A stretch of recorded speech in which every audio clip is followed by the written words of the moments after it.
Mga busing, sa kabila ng kabisihan sa buhay, huwag po natin kalimutang magninilay-nilay. Kung trabaho lang po yung pag-uusapan natin, ay naku, hindi ho yan matatapos. Ang buhay minsan masaya at may time naman na malungkot ka. Pero sa oras na ito, tinakbuhan ko muna yung bakuran ko. Bawat kibo, stress. Paano naman po yung katawang lupa ko? Nakakainit talaga ng ulo. Totoo pala yung sinasabi nilang pag araw-araw kaharap mo ay problema, nakakapangit ang mukha. Kaya mga busing, introducing Karanaan, Sitio Kanggabok, Barangay Malabugas, Bayawan City, Negros Oriental. Ito po yung napili kong area, maaliwalas at komportable. Maraming activity na kahit papano man lang malimutan mo yung mga pabigat sa buhay. Hindi na ho tayo magpapaligoy-ligoy pa, diretso na kagad tayo sa kanilang mga menu. Ito po pala ang best seller nila, tilapia. Maraming menu po ang pwedeng iluto dito, depende na po sa'yo kung ano yung bet mo. I'll share ko lang po sa inyo, that is fresh from the pan. Pero mga busing, itong halo-halo talaga yung umagaw sa atensyon ko. Sige nga, matry nga natin kung ano yung lasa nito. Sa hindi pa po natin tikman yung pampalamig na halo-halo, sisilipin ho muna natin yung mga ingredients dito. At ito na po mga busing, samut-saring pampalasa po yung nakatambak dito. Itsura pa lang, mukhang makrema na. Sige lang, dyan ka lang muna at babalikan kita mamaya. Tara, samahan niyo po ako dun sa main fish pond.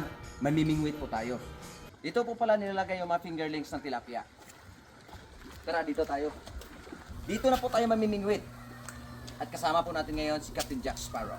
Introducing ho mga busing, ito po pala yung kaibigan kong magaling dumiskarte pagdating sa tubig. Tingnan nyo po, tigda-dalawa yung huli. At sino ba naman po yung mabuboring pag ganito yung pangyayari? O diba, kita nyo, kakaiba po ang experience dito. Pakinggan ho muna natin kung ano yung masabi ng ating bisita. Very good. Fresh from the pond into the kitchen.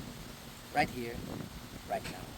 Diba? Ito na po yung sinasabi ko sa inyo, yung fresh from the pan. Buhi pang tilapia, imo nang isugba. Uulitin ko lang po yung mga nasabi ko sa inyo kanina na marami ho tayong mga activity pwedeng gawin dito. Sino ba naman yung hindi matuwa rito na feel at home ka lang? Ay tikpang kusina, bongga, hindi na mahubang imong mata. Depende na po yan sa inyo kung gugustuhin nyo. Pero may mga assistant po sila dito na mabilis magtrabaho. Uupo ka lang doon, ihahatid sa iyo luto na. At ako naman po mga buso ay mahilig ho talaga magluto at hindi ko na pinalampas yung pagkakataon. Gusto ko rin ma-experience magluto ng ganitong kusina. Malayo lang ho talaga pag ikumpara doon sa aking dirty kitchen. Ang saya, ibang klaseng experience po dito mga busing. Excited kahit pagsasabay-sabayin mo po yung iba't ibang klaseng luto. Pwede kayo, 3 minuho yan pinagsasabay ko. Hindi ka na mahihirapan sa kalisod, pihit ka na lang at itatansya yung apoy, baka masunog yung linuto mo. Pagkatapos lamang ng ilang minuto, gamay na lang, maluto na. Eto na, surat amoy palang ulam na. Konting mikos-mikos pa, tandaan ho natin na habang tumatagal, lalong sumasarap yan. At dahil kumukulo pa yung ating niluluto, babalikan ko na yung pampalamig nilang halo-halo. Ito na po yung sinasabi ko sa inyo mga busing. Simpleng tingnan pero mukhang kargado sa lasa. Makatulo man po naglaway.